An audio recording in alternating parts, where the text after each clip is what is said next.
ಕೆಲವು ತಿಂಗಳ ಹಿಂದೆ ಮಾನ್ಯ ಮುಖ್ಯಮಂತ್ರಿಯವರು ಈ ಹಠಾತ್ ಸಾವುಗಳು ಏನಾಗ್ತಾ ಇದೆ ಅದರ ವಿಚಾರದಲ್ಲಿ ಒಂದು ತಜ್ಞರ ಸಮಿತಿಯನ್ನು ರಚನೆ ಮಾಡಿ ಇದರ ಬಗ್ಗೆ ಒಂದು ವರದಿಯನ್ನು ನೀಡಬೇಕು, ಸಂಶೋಧನೆ ಮಾಡಬೇಕು ಅಂತ ಹೇಳಿ ಅವರು ಆದೇಶ ಮಾಡಿದರು. ಅದರಲ್ಲೂ ವಿಶೇಷವಾಗಿ ಕೋವಿಡ್ ಅಥವಾ ಕೋವಿಡ್ ಲಸಿಕೆಯಿಂದ ಆಗ್ತಾ ಇರುವಂಥ ದುಷ್ಪರಿಣಾಮಗಳು ಏನು ಮತ್ತು ಇದರಿಂದ ಏನಾದರೂ ಕೂಡ ಈ ಹಠಾತ್ ಸಾವುಗಳು ಏನಾಗ್ತಾ ಇದೆ ಇದಕ್ಕೆ ಏನಾದರೂ ಕೂಡ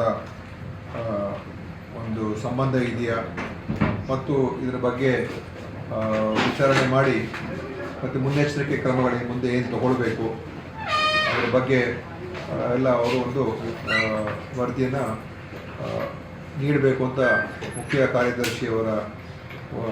ಕಾರ್ಯದರ್ಶಿಯವರಿಗೆ ಪತ್ರ ಬರೆದಿದ್ದರು. ಕಾರ್ಯದರ್ಶಿಯವರು ಕೂಡ ಈ ಒಂದು ಸಮಿತಿಯನ್ನು ಮುಖ್ಯ ಕಾರ್ಯದರ್ಶಿಗಳು ಸಮಿತಿಯನ್ನು ರಚನೆ ಮಾಡಿ ಡಾಕ್ಟರ್ ರವೀಂದ್ರನಾಥ್ ನಮ್ಮ ಜಯದೇವ ಸಂಸ್ಥೆಯ ನಿರ್ದೇಶಕರು ಅವರ ಅಧ್ಯಕ್ಷತೆಯಲ್ಲಿ ಅನೇಕ ಅದರಲ್ಲಿರ್ತಕ್ಕಂಥ ಎಕ್ಸ್ಪರ್ಟ್ಸನ್ನು ಆ ಸಮಿತಿಯಲ್ಲಿ ಸೇರಿಸಿ ಅದನ್ನು ಅವರು ಒಂದು ಸಂಶೋಧನೆ ಮಾಡಿದರು. ಆ ವಿಷಯದ ಬಗ್ಗೆ ಯಾವ ರೀತಿ ಮಾಡಿದ್ರು, ಹೇಗೆ ಮಾಡಿದ್ರು ಅಂತ ನಮ್ಮ ಡಾಕ್ಟರ್ ರವೀಂದ್ರನಾಥ್ ಅವರು ನಿಮಗೆ ತಿಳಿಸ್ತಾರೆ. ಆಮೇಲೆ ನಾನು ಮಾತಾಡೋದು ನಂತರ. ಆದರೆ ಅವರು ವಿಶ್ವಮಟ್ಟದಲ್ಲಿ ಏನೇನಾಗಿದೆ ಅದನ್ನು ಕೂಡ ನೋಡಿದ್ದಾರೆ ಮತ್ತು ಜಯದೇವದಲ್ಲಿ ಅವರಲ್ಲಿ ಇದ್ದಂಥ ಏನು ಮೆಡಿಕಲ್ ರೆಕಾರ್ಡ್ಸ್ ಇದೆ ಕೋವಿಡಿನ ಪೂರ್ವದಲ್ಲಿ ಮತ್ತು ಕೋವಿಡಿನ ನಂತರದಲ್ಲಿ ಒಂದು ಟೈಮ್ ಫ್ರೇಮನ್ನು ತಗೊಂಡು ಅವರು ಅದನ್ನು ನೋಡಿ ಕಂಪ್ಯಾರಿಸನ್ ಹೋಲಿಕೆಯನ್ನು ಮಾಡಿದ್ದಾರೆ. ಸೊ ಆ ಆಧಾರದ ಮೇಲೆ ಇವತ್ತು ಅವರು ನಮಗೆ ಈ ವರದಿಯನ್ನು ಕೊಟ್ಟಿದ್ದಾರೆ.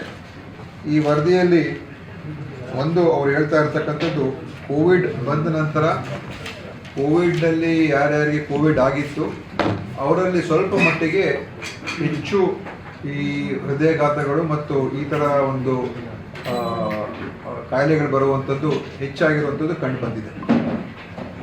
ಕೋವಿಡ್ ಲಸಿಕೆಯಿಂದ ಅಲ್ಲ, ಕೋವಿಡಿಂದ ಅದಾಗಿರುವಂಥದ್ದು. ಮತ್ತು ಕೋವಿಡ್ ಪೂರ್ವದಲ್ಲಿ ಏನಿತ್ತು, ಕೋವಿಡ್ ನಂತರದ ಒಂದು ಹೋಲಿಕೆ ಮಾಡಿದಾಗ ಹೆಚ್ಚಿನ ಜನರಿಗೆ ಈ ಮಧುಮೇಹ ಬರುವಂಥದ್ದು ಅದು ರಿಸ್ಕ್ ಫ್ಯಾಕ್ಟರ್ಸಲ್ಲಿತ್ತು. ಯಾರ್ಯಾರು ಹೃದಯಾಘಾತ ಆಗಿತ್ತು ಅದರಲ್ಲಿ ಹೆಚ್ಚಿನ ಸಂಖ್ಯೆಯಲ್ಲಿ ಮಧುಮೇಹ ಇರ್ತಕ್ಕಂಥವ್ರಾಗಿದ್ದರು. ಅದು ಸ್ವಲ್ಪ ಹೆಚ್ಚಾಗಿತ್ತು. ಹೆಚ್ಚು ಜನರಿಗೆ ರಕ್ತದ ಒತ್ತಡ ಹೆಚ್ಚಾಗಿತ್ತು. ಹೆಚ್ಚು ಜನರಲ್ಲಿ ಈ ಏನು ಒಬೆಸಿಟಿ ಅಂತ ಹೇಳ್ತೀವಿ, ದಪ್ಪ ಒಂದು ಶರೀರ ಆಗುವಂಥದ್ದು ಅದು ಕೂಡ ಹೆಚ್ಚಾಗಿ ಅದು ಒಂದು ಕಾರಣ ಆಗಿತ್ತು. ಸೊ ಈ ಥರ ಬೇರೆ ಬೇರೆ ಫ್ಯಾಕ್ಟರ್ಸ್ ಅವ್ರಿಗೆ ಕಂಡು ಬಂದಿದೆ. ಆ ಕಾರಣದಿಂದ ಅದೆಲ್ಲ ಆ ಒಂದು ರಿಸ್ಕ್ ಫ್ಯಾಕ್ಟರ್ಸು ಹೆಚ್ಚಾಗಿರುವಂಥದ್ದು ಅವ್ರಿಗೆ ಕಂಡು ಬಂದಿದೆ. ಸೊ ಈ ಕಾರಣದಿಂದ ಕೋವಿಡಿನ ಪರಿಣಾಮ ಅದು ಖಂಡಿತವಾಗಿಯೂ ಸಾರ್ವಜನಿಕರ ಮೇಲೆ ಆಗಿದೆ.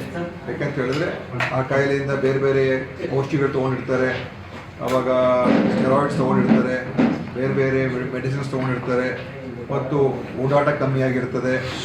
ಅದರಿಂದ ಓಡಾಟ ಕಮ್ಮಿ ಆದಾಗ ಶರೀರವು ಕೂಡ ಅವ್ರಿಗೆ ಒಂದು ದೇಹದ ಚಟುವಟಿಕೆ ಇಲ್ಲದೆ ಇರೋದ್ರಿಂದ ದಪ್ಪ ಆಗಿರುವಂಥದ್ದು ಮತ್ತು ಈ BP ಶುಗರ್ ಎಲ್ಲ ಹೆಚ್ಚು ಬರುವಂಥದ್ದು ಕೂಡ ಅದು ಕಾರಣ ಆಗಿದೆ.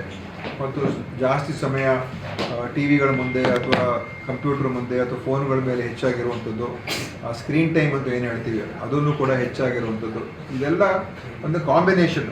ಈ ಕಾಂಬಿನೇಷನಲ್ಲಿ ಅವರಿಗೆ ಈ ಹೆಚ್ಚು ಹೃದಯಾಘಾತ ಆಗೋದಕ್ಕೆ ಮತ್ತು ಬೇರೆ ಬೇರೆ ಕೂಡ ಬರೋದಕ್ಕೆ ಸಾಧ್ಯ ಆಗಿರ್ಬೋದು ಅಂತ ಅದು ಒಂದು ಅಂತಾರಾಷ್ಟ್ರೀಯ ಮಟ್ಟದಲ್ಲೂ ಕೂಡ ಏನು ವರದಿಗಳು ಬಂದಿರುವಂಥದ್ದಾಗಿದೆ. ಲೇಟೆಸ್ಟ್ ಹಾಗೂ ಇಂಟ್ರೆಸ್ಟಿಂಗ್ ಸುದ್ದಿಗಳಿಗಾಗಿ ಬಾಸ್ ಟಿವಿ ಕನ್ನಡ ಚಾನೆಲ್ನ ಸಬ್ಸ್ಕ್ರೈಬ್ ಮಾಡಿ.